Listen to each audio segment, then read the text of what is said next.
Olá! Hoje eu resolvi gravar aqui nesse lugar onde nunca fui. Vocês podem ver umas flores muito bonitas, né? Bem aqui assim. Então eu tenho que estar me escondendo um pouco aqui na sombra, porque tá um sol bastante forte, né? Essas flores ali são lindíssimas, elas estão um pouco longe. Se eu não esquecer, depois, mais pro final, eu trago uma para vocês poderem, mais de perto, para vocês poderem ver como são bonitas essas flores. É nessa época do ano que floresce, né? E hoje é o dia 21 de março, estamos no outono, né? Nós estamos aqui já nos dias agradáveis, temperatura boa, não é mais tão quente. E aqui essa é a lição número 3, preparando-se para a mudança. Talvez fosse melhor assim, preparando-se para as mudanças, né? Porque não tem só uma. Santíssimo e poderoso Deus, abençoe o nosso estudo. Muito embora o assunto seja simples, fácil, mas é muito difícil de viver assim. Precisamos de Ti, porque nós somos pecadores, estamos sempre cometendo algum erro. Que Teu Espírito seja conosco, portanto, em nome do Senhor Jesus Cristo. Amém. Muito bem. Nós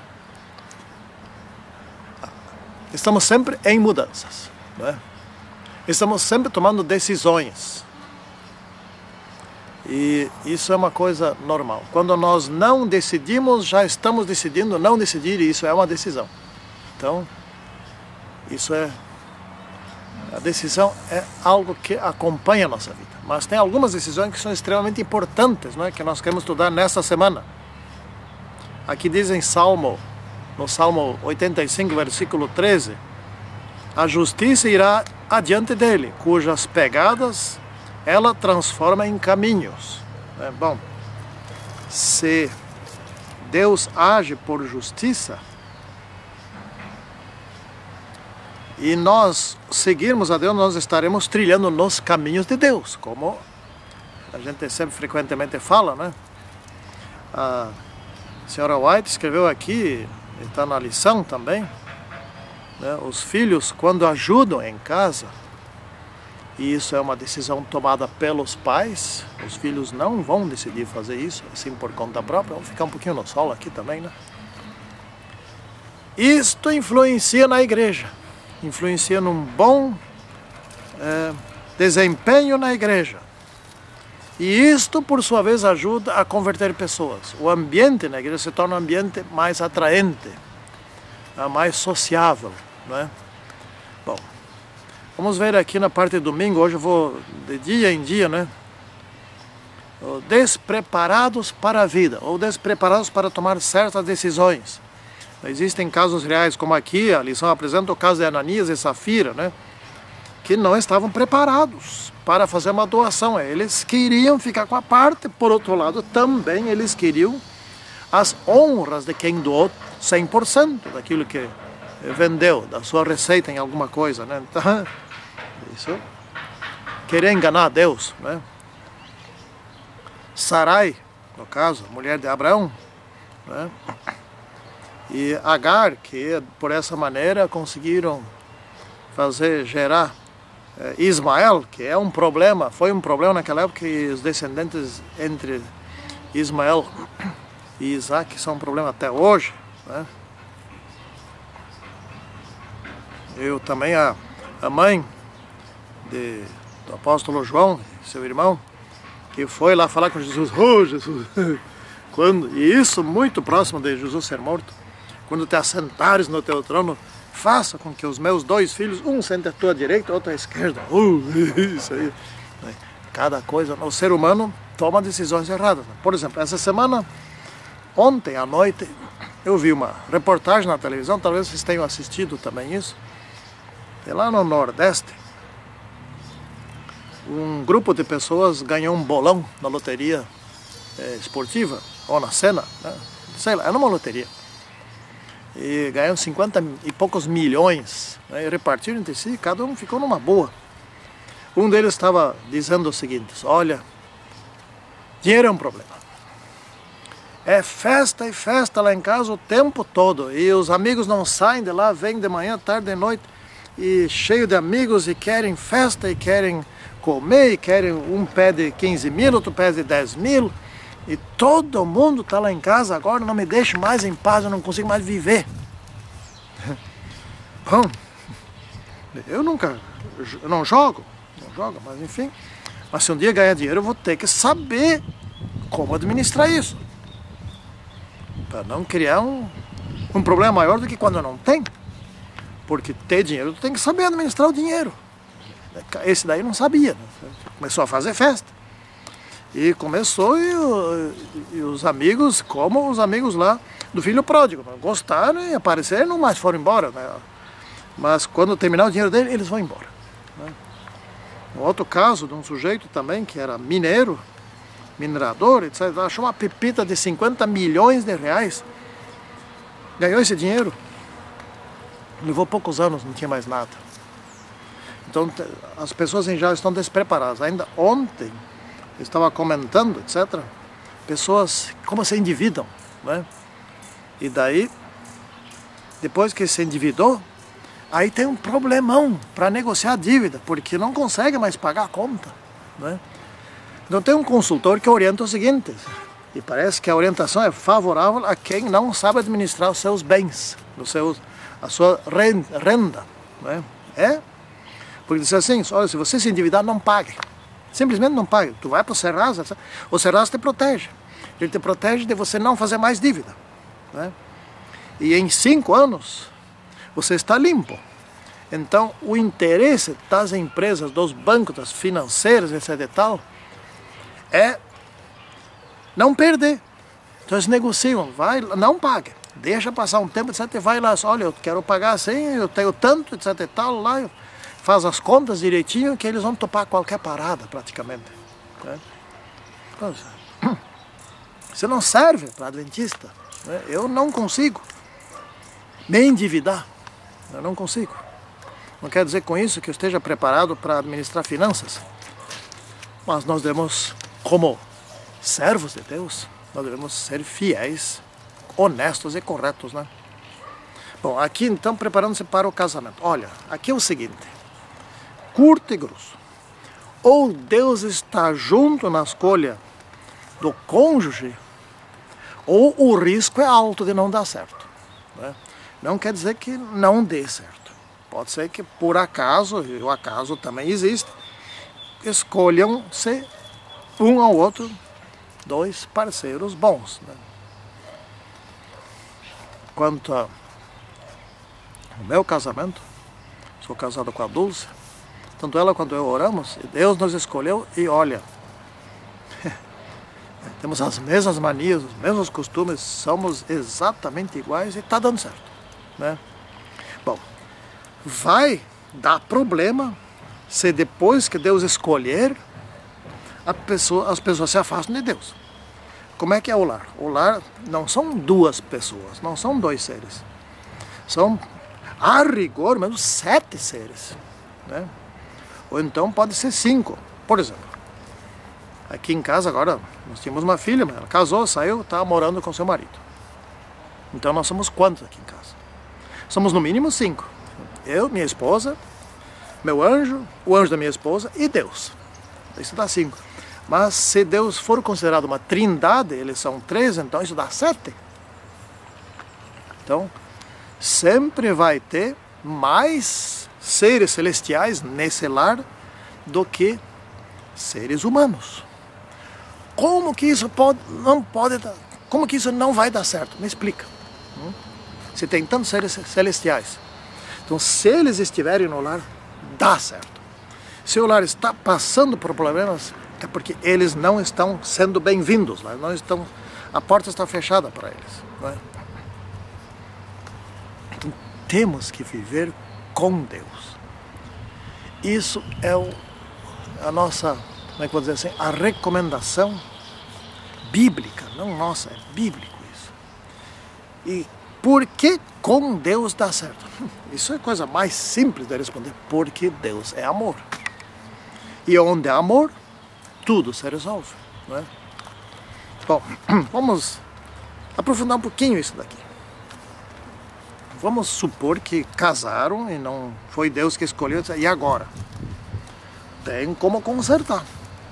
Agora convide a Deus para que participe, né? Os anjos, Deus participe no lar. E depende do caso, vai ter que ter um bom conselheiro, uma boa conselheira, um outro ser humano por meio do qual Deus vai... Porque às vezes os dois já não se entendem mais, já não tem mais diálogo, e não conseguem mais, etc.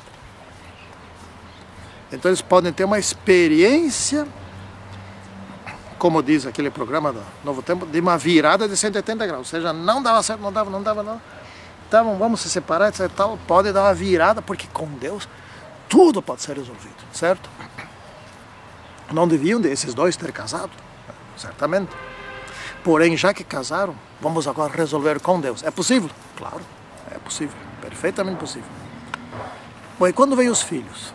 Preparados para a paternidade e maternidade. Isso hoje em dia é um problema, né?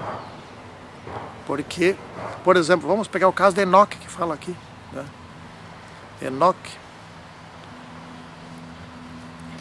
quando nasceu seu primeiro filho, ou filha, nem sei, ele tinha 75 anos. E aí ele viu a sua responsabilidade. Enoque sempre foi uma pessoa responsável, sempre foi dedicado a Deus, mas aí ele viu, não estou preparado. Esse homem se consagrou a Deus, porque ele tem um ser, que ele percebeu, mas esse ser aqui é totalmente indefeso, ele é zero. Eu tenho que colocar tudo ali, eu tenho que transmitir para ele o meu caráter. Aí ele sentiu o peso da responsabilidade de ser pai. E a sua esposa certamente sentiu a mesma coisa. Enoque se consagrou a Deus. Bom, desde quando nós temos que começar a educar os filhos? Antes que eles sejam gerados na barriga da mulher. Antes disso, né? Nós temos que ser consagrados a Deus para que aquele ser que vai ser gerado seja gerado em condições emocionais ótimas, né? Especialmente quando, depois de nascer, que essas condições continuem, né? E aqui então eu tenho um outro estudo aqui, preparando-se para a velhice. Ó, preste bem atenção no que eu vou dizer agora. A medicina consegue prolongar a nossa vida. O meu pai, ele já devia ter falecido pelo menos 6 vezes. Foi salvo pela medicina. 3 vezes por infarto. Ele foi salvo. 2 vezes por trombose. E 1 vez por causa do coração, que ele foi implantado marca-passo. E está vivo ainda, 92 anos. Mas não tem qualidade de vida. A medicina te salva da morte, etc e tal, te produz alguma qualidade de vida, porém, olha só, escuta bem, já que conseguimos viver mais tempo, já que o tempo médio de vida aumentou, então vamos nos preparar para viver esse tempo a mais com qualidade. Logo, isso significa que tem que fazer exercício físico. A senhora White fala sobre isso. E aqueles adventistas do 7º dia lá da Califórnia provam isso. E pena que são só eles no mundo. É assim como grupo, como chamar atenção, que chama atenção, né? Eu fiz umas pesquisas e escutem bem, olha só. 5% das pessoas se exercitam regularmente. As outras 95% é diferente.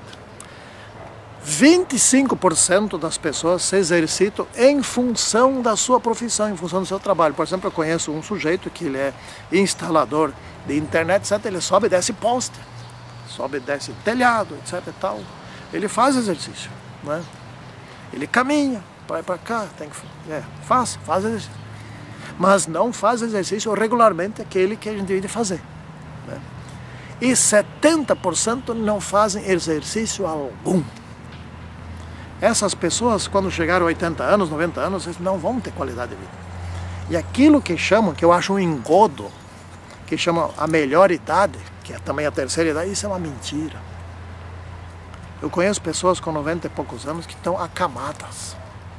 São fraquérrimas. Isso não é a melhor idade, isso é a pior idade. Aliás, a melhor idade, isso é para os médicos e para as farmácias, para os laboratórios de medicamentos. Para esses sim. Né?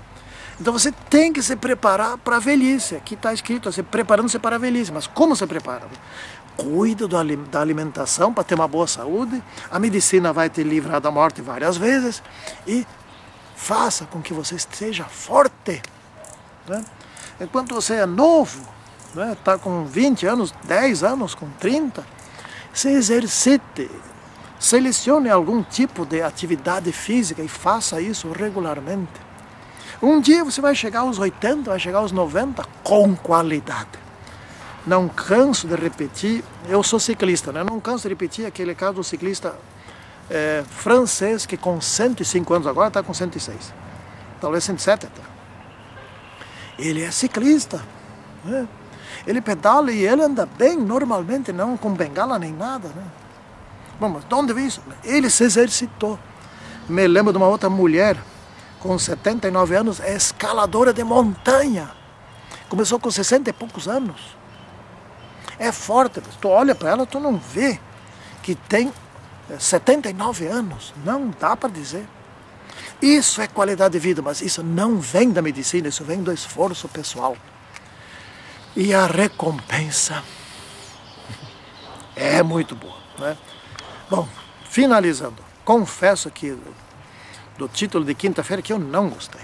Isso não é título para adventista, preparando-se para a morte, mas como assim? Adventista preparando-se para a vida eterna. Né? Claro, o último inimigo a ser vencido é a morte. Mas a nossa morte que nós vamos enfrentar aqui, se nós estivermos preparados, é um sono temporário. Logo, logo Jesus volta e desse sono, aqueles que morrerem, talvez nós nem cheguemos a morrer, vamos despertar e vamos para a vida eterna. Então nós temos que nos preparar hoje para a vida eterna. Preparar para ser ligados a Jesus Cristo, obedientes a Ele, nos arrepender dos nossos pecados, orar para que pequemos menos, para que nem pequemos mais. Né? Esse é o preparo. Fazer o trabalho na igreja. Né? Se você não achou nada na igreja do que... A igreja está cheia de possibilidades de atividade. E você pode inventar outras. Não é? Faça o teu ministério pessoal, invente. Ou se ligue a algum dos que já existem. Né?